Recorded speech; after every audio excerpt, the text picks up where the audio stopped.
সারাদিন আজকে রোদে ঘুরে এখন এমন মাথা যন্ত্রণা উঠেছে, মানে তাকানোর মতো না, এত অস্বস্তি হচ্ছে, মাথা মনে হচ্ছে একটু আগে মানে এখন প্রায় 8:30 মতো বাজে, আমি চুল মনে হয় এই জায়গাগুলো মানে টেনে মনে হয় চুলগুলো ছিঁড়ে ফেলে, এরকম ধরনের অসহ্য মাথা যন্ত্রণা হচ্ছে।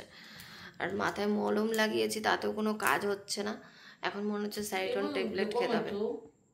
হ্যাঁ,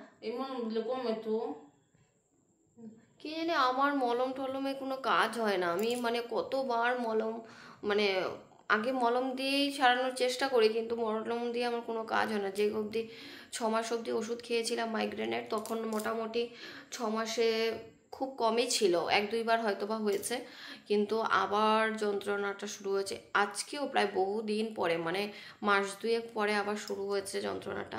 আজকে গেছিলাম কানের টেস্ট করাতে, সেইগুলো করানো হয়েছে।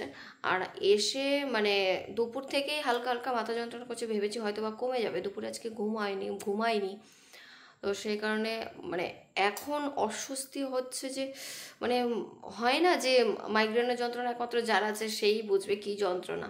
আর এর মধ্যেও মা আমাকে বলছে অনেকে আয় একটু শো, মাথাটা টিপে দিই, মাথাটার যন্ত্রণা এসে করে দিই।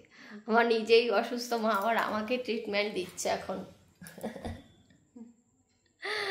মা তো মাই হয় না। মা এখন ভালো আছে মোটামুটি। আর বাবা কি বলবো, আর ভালোই লাগছে না, মানে লাইট বন্ধ করে শুয়েছিলাম, আর এই সময় লাইট জ্বালালেও একটা অস্বস্তি যে ভাব হয়, কি আর বলবো।